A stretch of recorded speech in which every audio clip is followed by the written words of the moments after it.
pasamos sin ninguna interrupción a un gran amigo y colega, Rolando Ignacio Toledo, que nos va a hablar por su experiencia, ya van a ver cuando les cuento un poco el currículum, de todo lo que significa, a lo mejor algo que parece en principio tedioso, pero es necesario, hay que involucrarse necesariamente en la construcción y en la ejecución presupuestaria, gran tema y gran punto, porque sin los recursos después, probablemente muchos de los programas, aun cuando tengamos voluntad, no puedan ejecutar si necesitamos especialistas de negociación de presupuesto, de construcción, de ejecución y sin duda poner en la agenda también del Poder Judicial, que muchas veces no lo tenemos, de la rendición de cuentas, no solo ante los organismos que hay que rendir constitucionales, sino también a la ciudadanía. Así que un gusto tenerte, Roli. Rolando Ignacio Toledo es abogado de la Universidad Nacional del Nordeste, es especialista en Derecho Administrativo de la misma universidad, magíster en Derecho y Magistratura Judicial de la Universidad Austral, de las que somos compañeritos de magistratura, y es doctor en Derecho Administrativo Iberoamericano de la Universidad Nacional del Noroeste y de la Universidad de La Coruña, España. Tuvo un gran ejercicio profesional y representación de los espacios, digamos, profesionales. Ha sido presidente del colegio y del Consejo de la Magistratura, de la Caja Forense, y también mucha experiencia en la función pública, ya que fue asesor jurídico de Obras Sanitarias de la Nación, asesor general de la Gobernación de la provincia de Chaco, ministro coordinador de gabinete de la provincia de Chaco, y actualmente se ha desempeñado en el Consejo de la Magistratura, y actualmente es juez del Superior Tribunal de la Justicia de Chaco, profesor y disertante en numerosas charlas y un gran docente y especialista en los temas de lo que muchas veces nadie se ocupa: presupuesto, y muchos de los que están acá, que son magistradas y magistrados argentinos, le van a deber mucha de la lucha que hace Roli en el proceso de jubilación y reconocimiento y revalidación, si se quieren, los órganos previsionales nacionales para la tarea de la magistratura, y también tiene muchos proyectos sobre el tema salarial y la discusión salarial de la magistratura. Así que, Roli, bienvenido, muchas gracias en tenerte en esta charla, la clase es tuya. Bueno, muchas gracias. La verdad que primero agradecer la invitación, muy importante, un foro inusual, solamente que es probable que se deba a la pandemia y a la gran posibilidad de unificar las audiencias a través de los poderes judiciales y de la vasta relación que tenés vos con los ámbitos académicos y profesionales judiciales. Bueno, yo la verdad que, como José había dicho que iba a ser telonero, no creí que iba a ser tan, diríamos, enciclopédico, porque la verdad que prácticamente puso todo lo que en el Poder Judicial está haciendo, diríamos, ¿no? Pero bueno, vamos a aprovechar. Siempre de todo hay que sacar provecho. Yo la verdad que lo del presupuesto, cuando me asignaron esa tarea, esa materia, por supuesto que, a pesar de que yo he trabajado en presupuesto en el Poder Ejecutivo Provincial, en el Poder Legislativo Provincial, y ahora lo hago en el Poder Judicial, la verdad que es una materia que más que exponerla hay que trabajarla, y hay que llevarla a la práctica. Es muy difícil de hacerlo entender, pero yo les voy a tratar de que con la experiencia más o menos decir las cosas prácticas que más sean relevantes, porque la verdad no voy a hacer una clase de lo que es el presupuesto y todo lo que significa el presupuesto, porque eso es propio de una materia que puede ser anual inclusive, ¿no?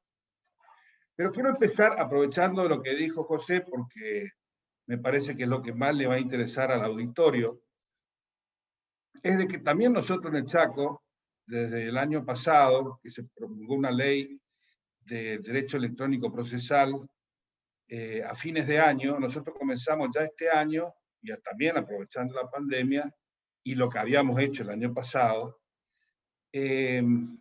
a implementar sistemas digitales, procesales, en todos los fueros y materias y en todo el territorio de la provincia. No lo hemos hecho con un cambio de sistema de estructura de juzgado, porque nosotros tenemos muchos juzgados. Para solo decir, en civil y comercial en Resistencia tenemos 23 juzgados, tenemos 3 monitorios, tenemos 4 laborales, tenemos 2 cámaras, civil y comercial y laboral. Bueno, o sea que si tenemos que cambiar las estructuras, vamos a perder tanto tiempo que no sé cuándo vamos a poder llevar a cabo la digitalización y la organización. Pero sí teníamos ya en práctica hace 4 años el expediente digital penal, de lo cual sacamos lo mejor. Tenemos un buen equipo tecnológico que nos hizo rápidamente un servicio integrado de digital para aplicarlo a lo civil comercial, para familia, para laboral y para contencioso administrativo, que era lo que está faltando. Ya lo empezamos a aplicar en todo el territorio en civil y comercial. Estamos terminando ahora en agosto la parte de las cámaras centralizadas de entrada, mejor dicho, ahora ya son centros de recepción de las demandas, de las pretensiones y de los escritos de las presentaciones. Y agosto vamos también a empezar con familia, niñez, adolescencia y familia. Septiembre vamos a ir ya a lo laboral y vamos a terminar con lo contencioso administrativo, de manera tal de que este año ya va a estar implementado el sistema digital y oral en todos los procesos.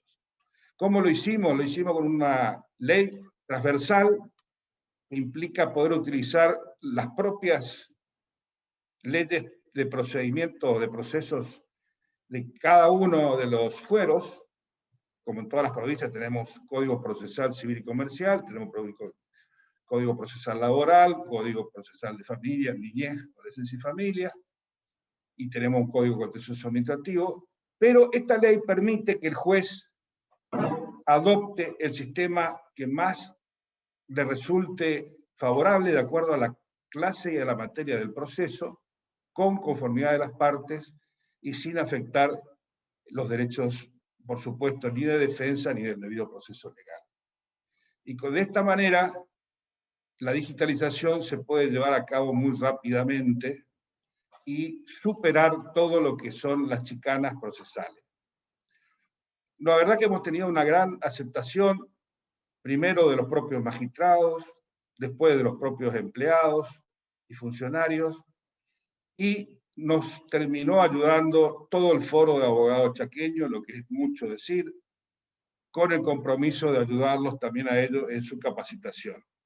O sea que ahora estamos capacitando no solo a nuestros magistrados y funcionarios, sino también a los abogados de la capital, que ya lo hicimos, y ahora estamos recorriendo el interior, recorriendo virtualmente el interior, para poder implementarlo en todas las circunscripciones de la parte interna chaqueña, que es la parte que realmente más necesita estos adelantos.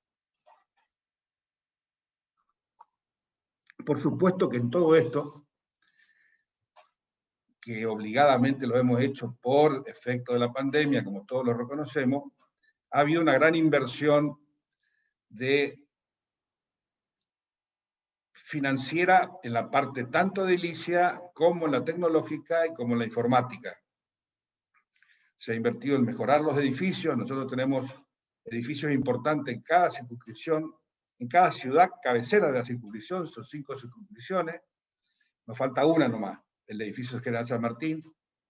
Y todos esos edificios los pusimos de manera tal de que ahora ya tienen instalados sistemas de videoconferencias, tienen todas computadoras con cámaras de videograbación, tienen telefonía digital, tienen celulares, así que estamos posibilitando de que el sistema rápidamente entre en práctica. Yo les voy a mandar a ustedes, para que pongan a disposición de los que están haciendo la diplomatura, un ejemplar de un texto que hemos hecho que aglutina todo el Código Procesal Electrónico chaqueño, con el reglamento inclusive que está en la propia ley, porque hicimos un reglamento que sea aprobado por ley para que nadie pueda modificarlo a gusto, y si hay que modificarlo que se vaya a la legislatura, porque si no es imposible. Y seguramente le va a servir también de ayuda a todos aquellos que quieran que nosotros lo podamos ayudar en nuestra experiencia.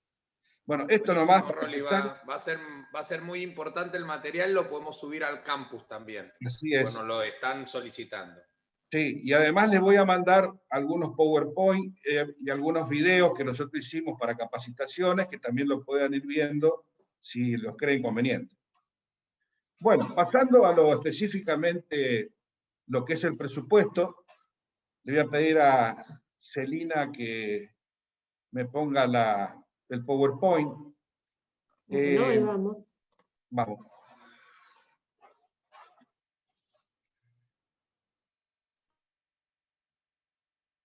¿Está bien ahí?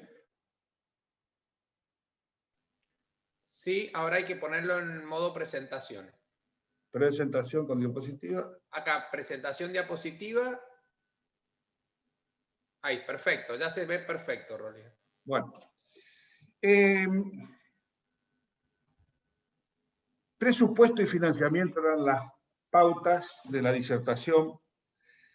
Y la verdad que yo personalmente considero que primero viene la previsión presupuestaria y después viene el gasto. Porque en planificación lo primero que hay que lo primero que hay que saber es qué vamos a hacer en el año y cuánta plata o recursos financieros, humanos y de otro tipo vamos a necesitar. Por eso me parece que lo previo es el presupuesto. Si bien en otras modalidades de Estado,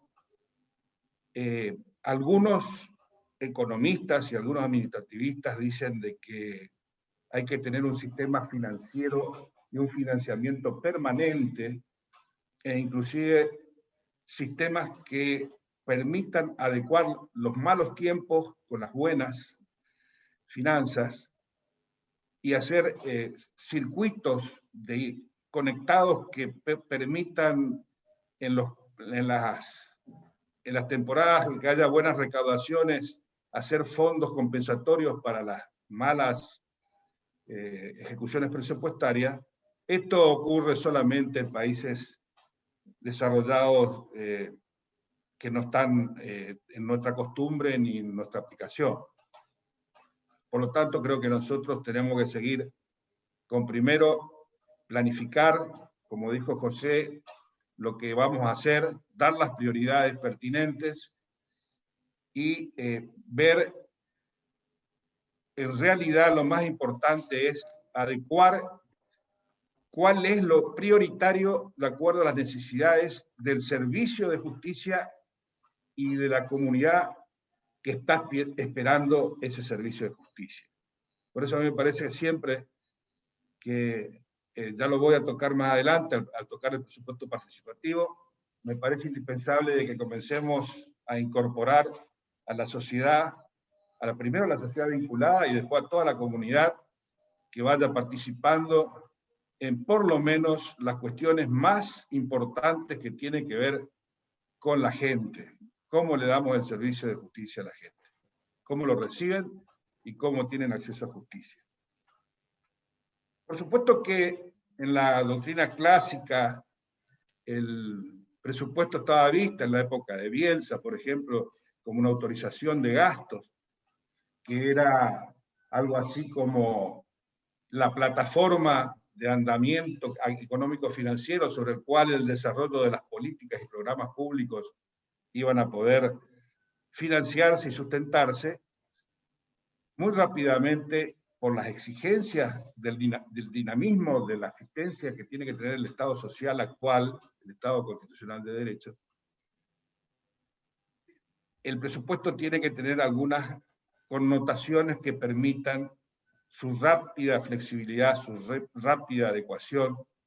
Y como decía José, más que una previsión de gastos, es una previsión de recursos, es una previsión de cómo el programa que tenemos nosotros para realizar, cómo lo vamos a poder sustentar. Y en esto también tiene que ver mucho las políticas, porque yo estaba por tratar todo lo del presupuesto nacional, general, pero me parece que ya eso es para la academia, porque nosotros estamos en las provincias y los presupuestos federales los maneja la Nación. Así que yo me voy a reducir, y además para abreviar la exposición, a los presupuestos provinciales y judiciales. Porque existe un grave problema en la tradición y costumbre de los poderes judiciales, que se deja hacer el presupuesto a la parte técnica de la Dirección de Administración o a la Oficina Técnica de Presupuesto, que es la que hace, con todo, por supuesto, sus conocimientos técnicos, sus posibilidades intelectuales y con todas las mejores previsiones, un programa de financiamiento, un programa de ejecución, con todas sus características, para ser presentado ante el superior, para que éste lo apruebe por acordada. Eso se eleva al Poder Ejecutivo. El Poder Ejecutivo, como siempre, lo reduce o lo modifica notoriamente, y después lo manda a la legislatura, y en la legislatura, como siempre, se aprueba, salvo, no sé, yo por mis años que tengo, nunca había un presupuesto del Poder Ejecutivo que no haya sido aprobado por la legislatura, salvo alguna modificación muy pequeña. ¿Por qué digo de que ha cambiado el panorama, el paradigma y la importancia de los presupuestos de los poderes judiciales provinciales? Y porque a poco que uno empieza a trabajar en los poderes judiciales se da cuenta que sin asistencia financiera, sin recursos económicos, los programas fracasan. Y normalmente la mayoría de los presupuestos, pues como después los voy a mostrar, el presupuesto de los gastos salariales insume casi un 90% del presupuesto.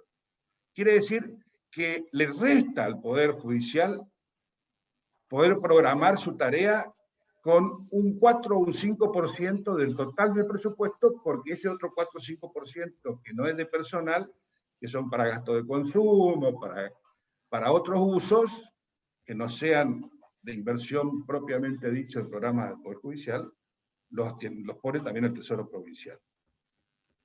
Entonces, viene acá también, en la parte de presupuesto, la importancia de la discusión también en los poderes judiciales de lo más conveniente. ¿Qué es más conveniente? Es tener en la Constitución una asignación presupuestaria porcentual mínima para que el Poder Ejecutivo y el Poder Legislativo no puedan disminuir discrecional y arbitrariamente los fondos de la justicia, como lo tiene algunas provincias, creo que lo tiene San Juan, creo que lo tiene también Corrientes. ¿O es mejor una ley de autarquía o un fondo de autarquía constitucional con un piso también mínimo de que no pueda darse menos de un porcentaje de todos los recursos que tenga la provincia? No solo de la coparticipación, porque por ahí la trampa de algunas leyes de autarquía judicial son de que ponen los porcentajes sobre los fondos de coparticipación, y los fondos de coparticipación son bastantes en la provincia, pero no son todos los recursos. Y entonces después los gastos que se hicieron, cálculos sobre la total del presupuesto del Tesoro Nacional, cuando se aplica lo de la coparticipación se achica muchísimo.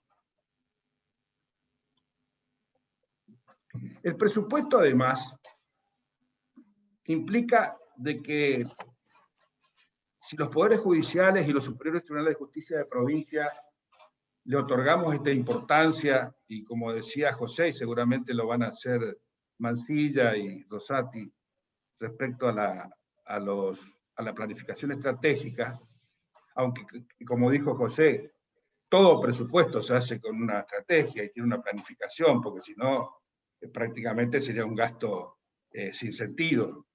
Uno cuando pone en un presupuesto el monto que va a invertir en algún programa, alguna actividad, por supuesto que está sabiendo lo que está queriendo hacer y cuánto lo que puede costar. Por supuesto que la planificación estratégica se pone mucho más que eso, es un programa continuo, integral, permanente, que bueno, debe ser incorporado sin duda por todas por todos los poderes judiciales. Pero además lo que le da la importancia, me parece a mí, este cambio de paradigma, es que los poderes judiciales van a, al pelear su presupuesto, también permite pelear por las cuestiones que no puede hacer. Y que por ahí hasta el propio Poder Ejecutivo les pone programas sin presupuesto y sin financiación. A nosotros en el Chaco nos han puesto el fuero de narcomenudeo, que es el fuero menor de la parte de droga, a cargo de la provincia, y no nos dieron un solo peso. O sea que tenemos que sacar de la ejecución presupuestaria del total el fuero de narcomenudeo. Por si fuera poco, también después nos dieron el juicio por jurado, y tampoco nos dieron un solo peso. Y ahora tenemos juicio por jurados civiles también, y tampoco nos dieron un solo peso. Entonces, la verdad que si no nos ponemos a pelear, después la gente nos va a echar la culpa, que va a decir, ustedes aceptaron hacer todo esto, y después no lo van a poder hacer, y cuando lo puedan hacer, vamos a ser responsables. Así que yo, por mi parte, y por supuesto que todos los ministros del Superior Tribunal de Justicia están de acuerdo, estamos pidiendo los recursos necesarios para todas estas cuestiones. Por supuesto Ronnie, que hay un punto antes que pase, porque hay varias preguntas y me parece interesante. Uno es, dentro de los principios, la gran discusión si autarquía o autonomía para los poderes judiciales y qué implica una cosa o la otra, ¿no?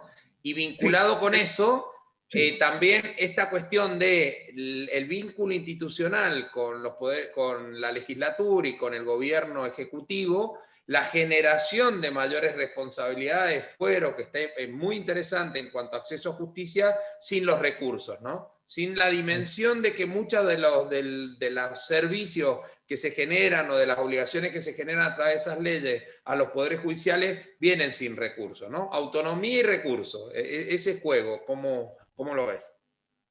Bueno, yo personalmente en el año 2016 presenté en las jornadas de la Magistratura Nacional, que en ese entonces encabezaba la Corte Suprema de Justicia, un proyecto de fondo de autarquía judicial.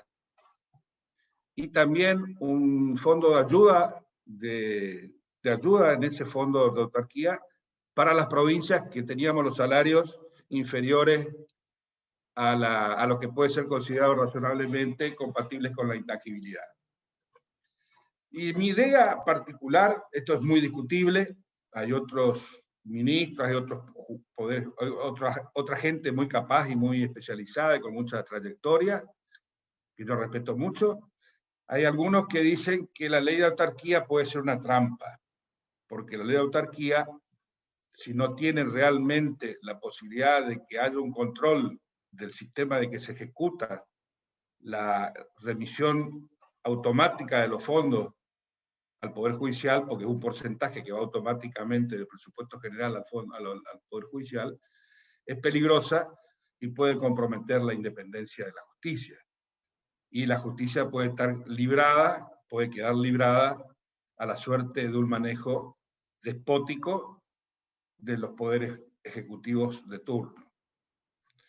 Pero la verdad es que a mí me parece que si se pone en la Constitución provincial un sistema de autarquía, que tendría que ser un sistema de autarquía no fundado en un sistema como de autarquía municipal o de autarquía universitaria, sino una autarquía judicial fundada en la necesidad de asegurar la independencia del ejercicio del Poder Judicial, de asegurar las prestaciones propias del servicio público y de mantener la intangibilidad de todos los magistrados y funcionarios que constitucionalmente la tienen. Me parece que eso podría ser muy importante, mucho mejor que lo otro, diríamos, que lo legal y que lo supeditado a un sistema modificatorio de acuerdo a lo que disponga la legislatura. Y también creo que es necesario que se ponga un porcentaje de piso mínimo que no puede ser inferior, por ejemplo, a un 7, 8, 9 o 10%.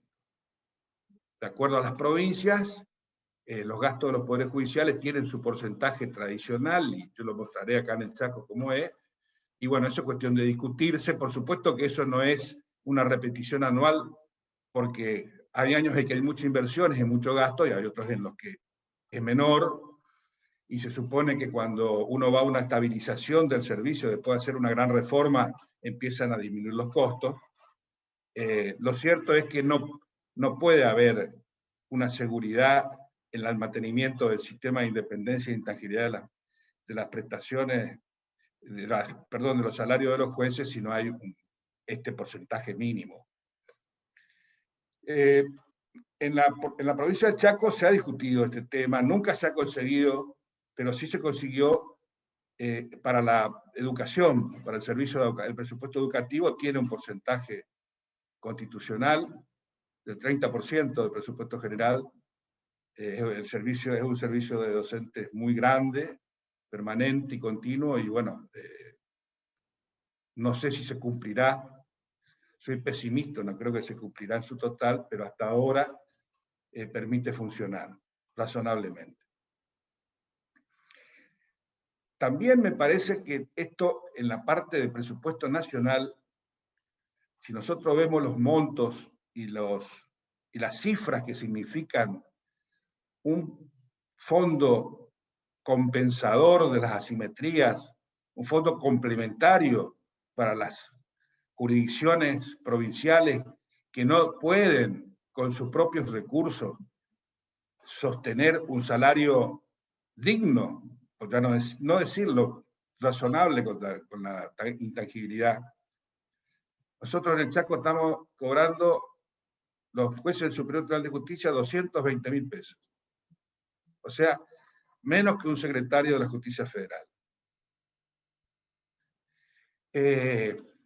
Así que bueno, esas son las luchas que se vienen, y por eso decía que además de luchar por lo nuestro, por estas cosas, también hay que luchar por la gente, porque para dar buenos servicios de justicia necesitamos tener ámbitos adecuados de edilicio, buena tecnología, buena atención humana, buenos recursos de todo tipo, y no puede ser que nosotros, cada vez que queremos hacer algo, hay que estar mendigando para que nos den una ayuda para solventar la necesidad del momento. Eso me parece que es esencial. Hay que pelear, aunque sea por la dignidad de los poderes judiciales. Bueno, siguiendo con los principios, y me les digo más, me parece que nosotros, como jueces de los superiores, alguna vez en la JUFEJU tendremos que ir a pedir al Parlamento, pedir una reunión con los senadores y con los diputados y exponer las realidades provinciales, porque me parece que algunos de nuestros legisladores y senadores no lo conocen, no saben. Creen que ganamos una fortuna en el sueldo. Bueno, yendo a los principios presupuestarios, lo voy a hacer muy rápido porque si no sería muy largo. Tendría que ser, por supuesto que el sistema de presupuesto tiene que ser programado, tiene que ser universal, o sea, todo lo que se va a gastar tiene que estar en el presupuesto, no puede haber programas por fuera del presupuesto, aunque ustedes saben que en la Argentina ha pasado de todo. Ha pasado, por ejemplo, que algunos ministros de Economía utilizaban la ley de presupuesto para incorporar en los presupuestos cuestiones atinentes a gastos especiales, una letrita chiquitita en la planilla que hacía a la ejecución presupuestaria. Cavallo, alguno de ellos era Cavallo, que era especialista en esto, y que recién se enteraba la gente cuando se empezaba a ejecutar el presupuesto con los desagregados. Ustedes saben que hay 3 clases de presentación del presupuesto. Uno es el grande, el analítico, el otro es el agregado y el otro es el resumen.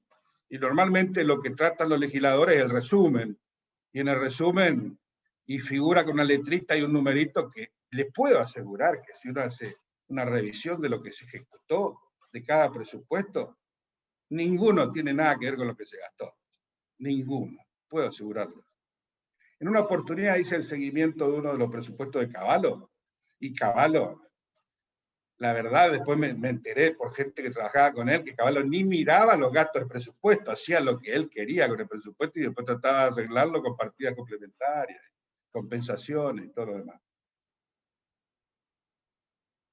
Exclusividad, o sea, que el presupuesto debe servir para justamente excluir lo que yo estoy diciendo, que suele ocurrir que se pretende incorporar normas sin vínculo estricto con el presupuesto, aprovechando que el mismo suele tener un tratamiento más rápido que otros proyectos. Nosotros tenemos una norma expresa en la Constitución que dice esto, que toda después la voy a leer, pero en síntesis dice que toda norma que sea incluida en el presupuesto y que no tenga que ver con la ejecución o la interpretación anual del presupuesto es nula de nulidad absoluta. Y también eso se repite en la Ley de Administración Financiera. Y hay otro artículo de nuestra Constitución que habla en la misma parte presupuestaria de que no puede haber en el presupuesto previsión de gastos reservados, ni ningún poder puede tener gastos reservados. Y sin embargo, los hay. Y los cobran y los ejecutan. Bueno, después está el principio de unidad, que se refiere a la forma del presupuesto, o sea que todas las entradas y salidas se incluyen en el mismo, así se puede tener un panorama conjunto de todas las operaciones financieras, porque si fuera fragmentado, no se puede tener idea de lo general ni de la composición de los recursos y gastos públicos. También debe ser de factibilidad. Yo también, viene acá otro tips. Cuando entré al superior le pregunté la primera vez que quería incurrir en un gasto, le digo, ¿está presupuestado esto? ¿Está previsto en el presupuesto? Me acuerdo que era el ascenso automático de algunos empleados de menor jerarquía que estaban más de 3 o 5 años, entonces en lugar de hacer todo un concurso, se lo hacía automáticamente con la previsión de que los jefes o sus jueces dijeran de que eran empleados correctos, ¿no? Y cumplían. Y me dijeron, sí, está previsto en el presupuesto, pero no hay factibilidad económica. O sea que el presupuesto tiene que ser factible, porque si no es factible, no hay presupuesto. Porque si está en el presupuesto y no tiene la posibilidad de ser ejecutado, no hay presupuesto. Es una tomada de pelo, diríamos, ¿no? Entonces, uno de los requisitos de la exigencia es que sea factible, que el cumplimiento del presupuesto tenga objetivos posibles de alcanzar, que tenga una complementariedad entre sí y considerado de la más alta prioridad. Es decir, debe programarse y lo que puede ejecutarse. Esto también es una cuestión esencial en la contratación pública y sobre todo en la contratación pública argentina. Si ustedes se ponen a ver los contratos que se firman, que se aprueban y que se ejecutan, son totalmente distintos a lo que fue previsto en la licitación o en la base de la contratación. No hay ninguna clase de contralor de ninguno de los momentos del acto administrativo del contrato y la ejecución del contrato. Inclusive, por experiencia propia, le digo, acá en el Chaco hay obras que se han hecho 4 o 5 veces. Y hay obras que se han inaugurado 5 o 6 veces.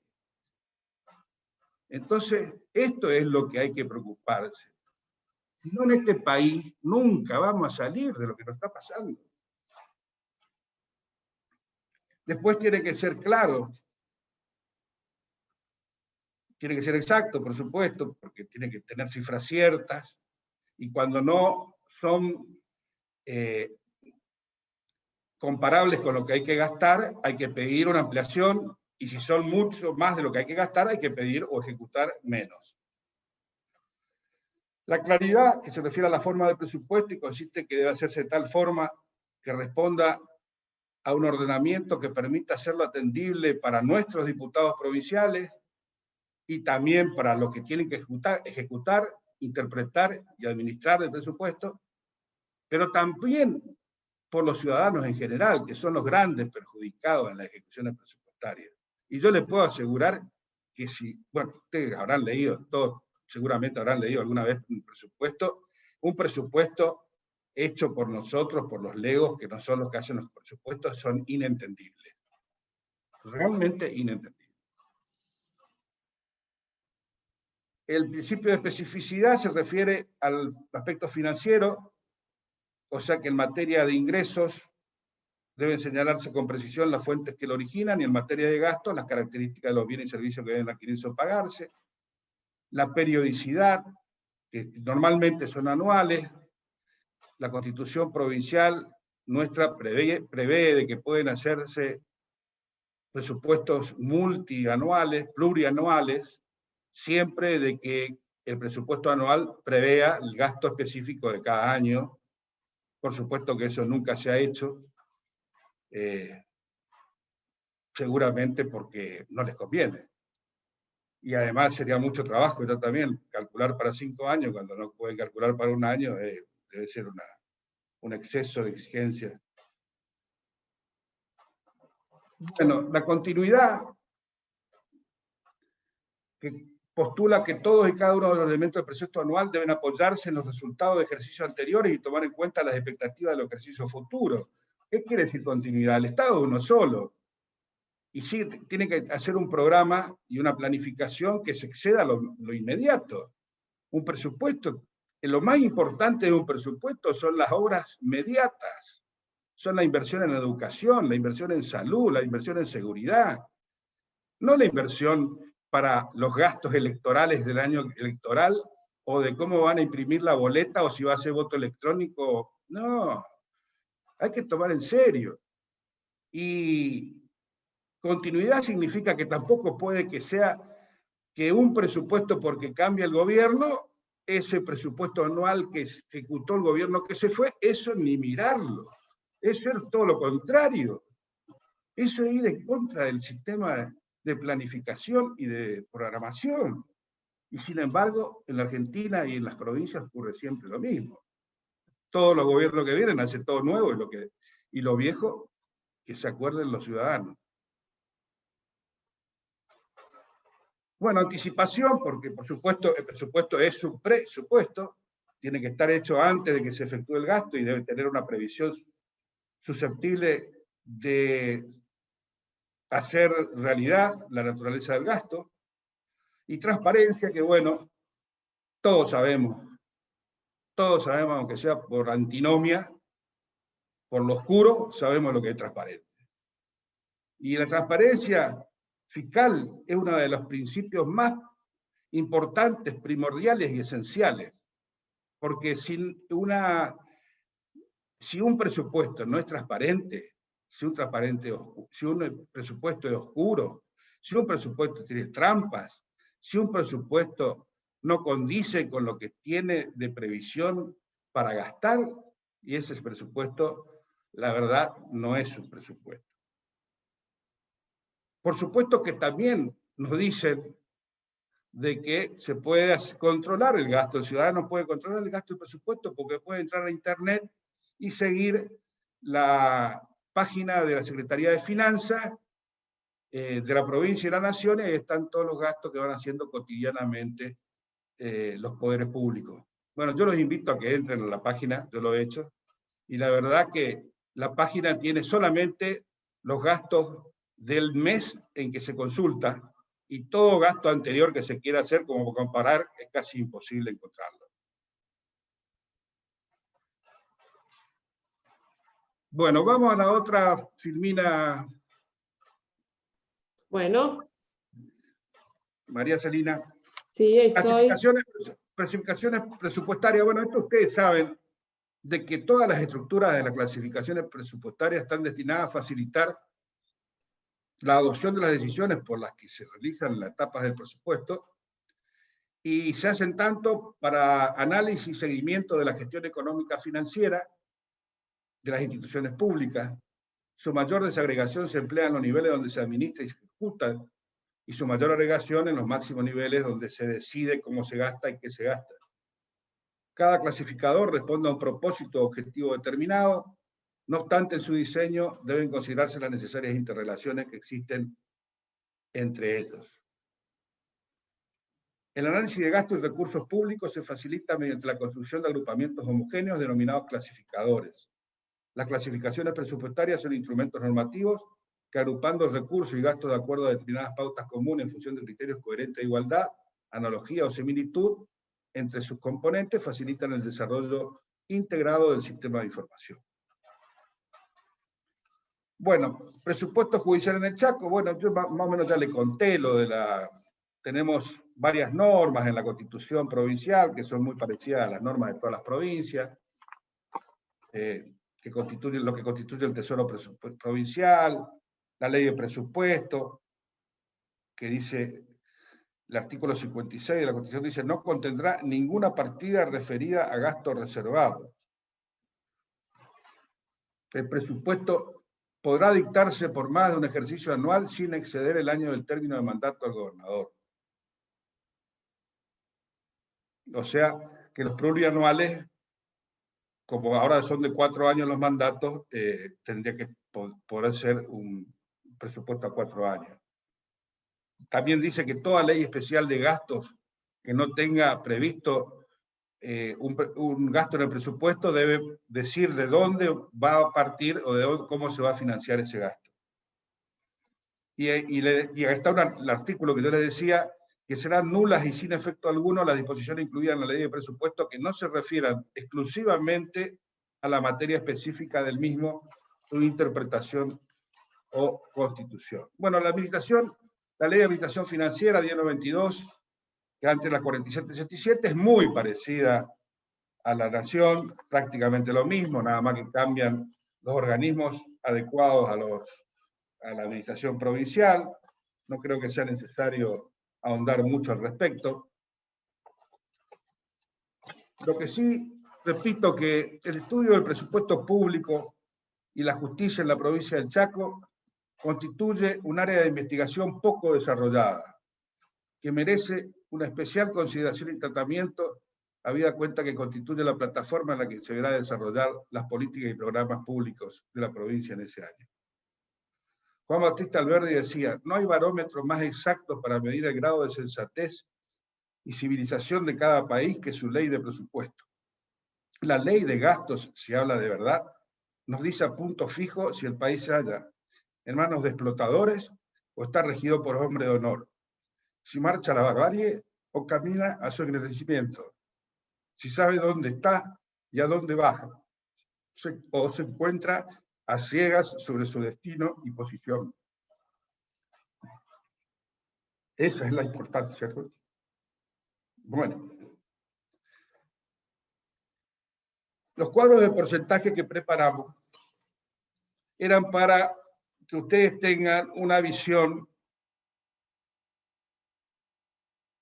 de lo que significa un presupuesto judicial en el marco de un presupuesto general. O sea, qué porcentaje del presupuesto provincial, qué porcentaje en el presupuesto general del Chaco es el presupuesto del Poder Judicial. Y lo sacamos sobre los últimos 10 años y van a ver de que el mayor porcentaje es del 5,23 en el año 2016 y el 5,49 en el año 18. O sea que no se puede, diríamos, soportar de que este porcentaje sustente legítimamente un poder judicial de la envergadura de una provincia como el Chaco. Digo de la envergadura porque en el Chaco se necesita mucho para mejorar una de las regiones más pobres de la Argentina. Vamos a la otra filmina, María Celina. No, para adelante.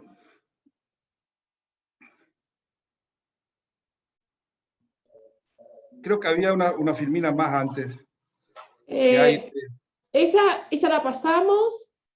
Hay uno de presupuesto anual del Poder Judicial. A ver, falta uno entonces. Bueno, hay una... Esa es la que acabamos de ver. Es la que pasaste con los números de presupuesto, esa. Bueno, es la única que está. Bueno, sigamos. Sigamos entonces. Presupuesto participativo. Ahí está el presupuesto anual. Ahí está, bueno. Presupuesto participativo judicial. Bueno, esto me parece muy bien, me lo planteó Mario, y la verdad que el presupuesto participativo es una posibilidad de la participación ciudadana y es una forma de democracia participativa. Y a mí me parece que todo lo que sea de parte de la gente incorporado al poder público hay que recibirlo, porque la participación ciudadana va a tratar de mejorar la actividad pública y tratar de no permitir los excesos y denunciar los vicios. Así que, sin duda, de que esto hay que ponerlo en la práctica. Ya hace mucho tiempo, se hicieron casi unos 10 años en la Cava, se hizo un simposio promovido por el Consejo de la Magistratura, donde se trató justamente la problemática de la planificación de los presupuestos judiciales, y en ese momento la problemática se hablaba de que el problema era la tradición en construcción de los presupuestos sobre base histórica, la ausencia de planificación estratégica, la rigidez de gastos, la subejecución de partidas, falta de previsión de necesidades de los usuarios, no invita a la sociedad civil a la consulta.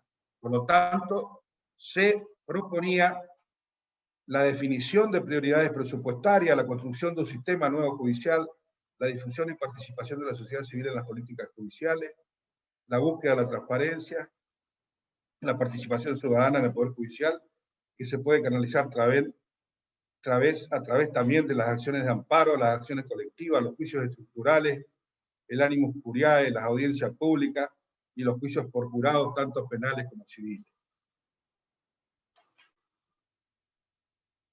Vamos a la próxima.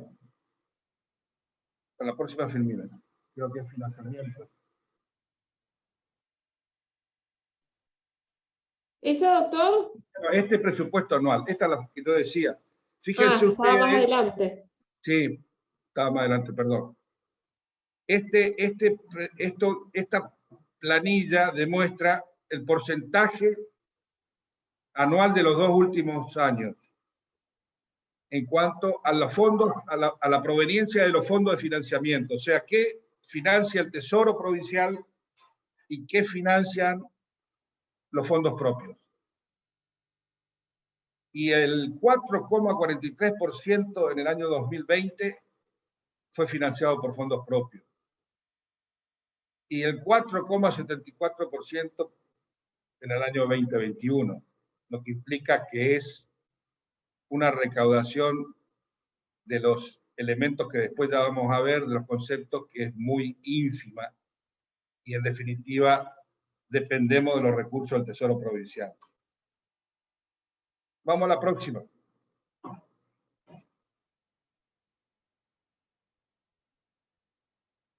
Bueno, esta es la relación porcentual que tienen sobre el presupuesto aprobado por ley las fuentes generales, recursos propios, a la vez que también se pone la incidencia en términos porcentuales de las distintas partidas de recursos propios.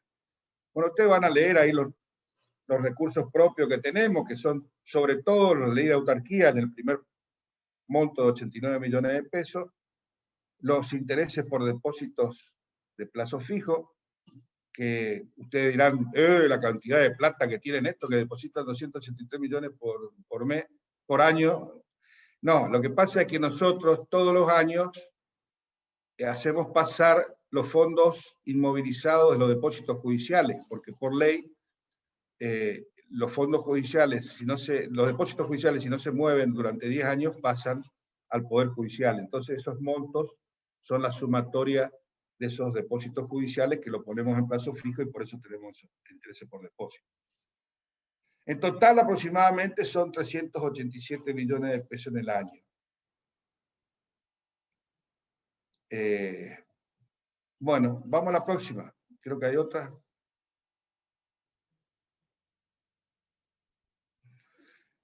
Y esto también es Esa es la última, doctor. No, pero vamos a esa.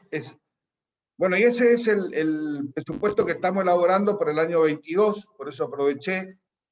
Estamos calculando austeramente un 20% de aumento del presupuesto, que se justifica porque hemos terminado todas las obras, todos los edificios y todas las construcciones, que son las que más plata nos insumía, y por lo tanto lo que nos resta en gastos que no sean de personal son mucho menores a lo del año pasado. Y por lo tanto hacemos un aumento nada más que del 20%, porque si no tendría que ser el 40 o el 50%. Y en la parte final está lo que se destina al destino de los recursos propios, que tiene una proyección del 2002, que son un pago en concepto de productividad, que lo pagamos nosotros con una tasa judicial, y otros 232.500.000 pesos que se paga para obras, que son las obras que vamos haciendo de mantenimiento y de nuevas refacciones. Bueno, creo que con eso ustedes tienen un pantallazo de la realidad chaqueña, del presupuesto y de lo que a mí me parece que tendríamos que mejorar y hacer. Muchas gracias. Genial, Rolly, buenísimo. La verdad que agradecerte porque a veces son temas muy complejos que no estamos preparados por nuestra lógica jurídica a involucrarnos y necesariamente no hay modo de resolver cambio, innovación, transformación si no nos ocupamos de los números, del liderazgo, del debate, diálogo institucional con el Ejecutivo y con el Judicial, estar en cada una de las precisiones que vos tenés. Vos venís con esa experiencia, muchas veces la llevás a Junta Federal, esto del fondo de reparación, el fondo de equilibrio, el de equidad que venís planteando, que me parece muy, muy interesante. Y a mí me gustaría preguntarte, hay muchas preguntas en el chat, les tengo una mala noticia, así que le hago la última pregunta a Rolly. No vamos a hacer break activo, teníamos posibilidad, pero tenemos en cartera a Enrique y Alfredo, así que mientras yo los voy presentando, cuando vamos a la presentación, si quieren, les vamos a subir el CV de cada uno, se preparan un mate y vuelven, pero no hay break hoy. Lo acabamos de decidir en el equipo, así que lo siento, vayan a hacer un mate y vuelva. Pero la pregunta que te quiero hacer, Rolly, es, en tu experiencia, que ya es mucha en el armado de presupuesto, ¿qué te imaginás que va a tener centralidad o importancia en los presupuestos y en los recursos de los próximos años en los poderes judiciales? ¿En dónde hay que poner foco? ¿En dónde te imaginás un foco sobre eso? Y por otro lado, si te imaginás alguna herramienta financiera o contable o bancaria para que muchos de los fondos que los poderes judiciales tenemos, que vamos manejando, yo a veces imaginaba, siempre decía que el agente financiero de los poderes judiciales o, por ejemplo, las sucursales que atienden los fondos de depósitos judiciales, la verdad que son los agentes bancarios más rentables, pues no tienen que hacer encaje, no tienen que tener reserva, tienen liquidez rápidamente, y a veces pensar en herramientas donde durante ese manejo financiero poder generar o intereses o recursos para el Poder Judicial. ¿Dónde va a estar el foco?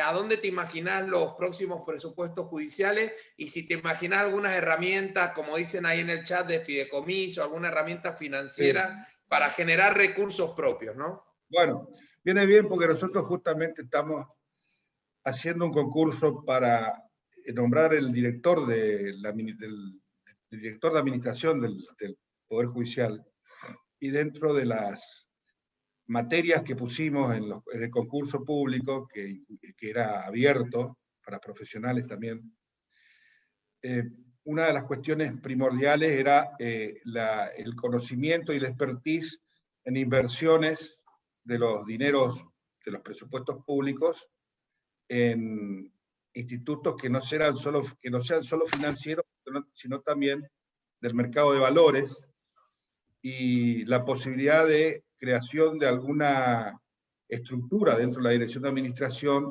como para que permita la realización y articulación de todo esto, ¿no? Porque no es fácil. Todo lo que es mercado de valores necesita un tratamiento muy especial porque tiene una serie de monitoreos y de requisitos de calidad y de estándares, y además un conocimiento de lo que es mercado de valores. Nosotros tenemos una bolsa de comercio que hace los trabajos en toda la región, que es muy importante. Y justamente ahora nosotros estamos tratando de terminar la última torre de los edificios en la Avenida Sarmiento y La Prida. Es una torre grande, debe tener un presupuesto actual de unos 2.000 millones de pesos. Y yo le pedí al gobernador que me vinculara con el nuevo Banco Chaco y con un ente fiduciario que tenemos acá, para hacer un fideicomiso que no sea un fideicomiso donde nosotros tengamos que pagar el edificio en 3 o 4 años, que más o menos son 2 años más que la ejecución de obras, sino que sea un fideicomiso que nos permita pagar en 20 años, con un ingreso asegurado que son las tasas judiciales.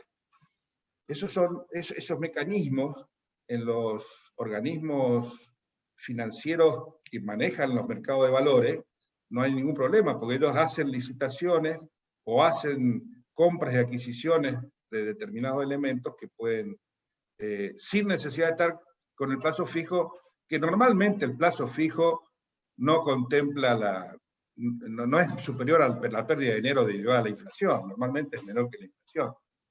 O sea que me parece que ese tema de la actividad de la inversión hay que hacer un equipo para tratarlo. Y lo otro que hay que hacer, y que es imprescindible, es un equipo especializado para contratación y ejecución del presupuesto. Contrataciones derivadas de la ejecución del presupuesto. Que desde que se hace la licitación, de las condiciones de la licitación, hasta que se termina y hasta que si se agrega algo a la contratación, que se siga controlando y evaluando. Porque de esa es la mejor manera, aun cuando no haya corrupción, porque nosotros en el Poder Judicial está comprobado de que se ejecuta todo de buena manera. Lo cierto es que el rendimiento y las mejoras que uno puede ir elaborando a partir de lo que conoce y de la experiencia, ayuda a que cada vez se gaste mejor y menos. Esos son los 2 puntos que me parece que hay que... Porque todo lo otro es de, como decía José, y como seguramente lo va a decir Enrique Mancilla y José, es cuestión de programación estratégica. Eso ya es más grande y ya es más compulsado, y en esa programación estratégica hay que incorporar la participación ciudadana. Yo hace rato te estoy diciendo a los legisladores nuestros que si nosotros tenemos juicios por jurado, penales y civiles, y tenemos juicios por jurado que son, por ejemplo, formados nada más que por aborígenes, cuando se trata de que la víctima es un aborigen, es la gente la que tiene que decidir qué quieren esos juicios.